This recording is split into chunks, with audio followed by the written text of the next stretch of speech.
રામદાસ બાપુના જય સિયારામ। કબીર સોઈ પીર है,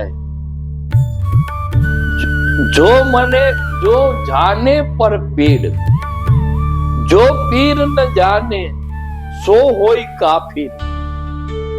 कबीर साहेब કહે છે પીર पैगंबर अवतारी पुरुषो આપણે જેને કહીએ છે અથવા જે સારા માણસ છે એને કહીએ છે, તો એ વ્યક્તિમાં પર પીડાને ઓળખવાની તાકાત હોવી જોઈએ।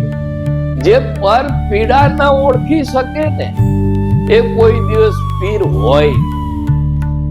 પીર એ જ હોય કે જેનામાં સંતત્વ હોય, જેનામાં શાંતિ હોય, જેની નજીક જવાથી શાંતિ મળતી હોય, જેનો આત્મ તત્વ શાંત હોય, એ પીર હોય।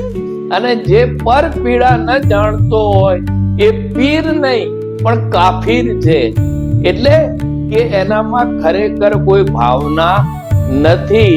એટલે કાફીર નહીં બનવું, આપણે પીર પણ ન બની શકીએ, સંત ન બની શકીએ, પણ માત્ર માણસ બનીને રહીએ તોય ઘણું છે।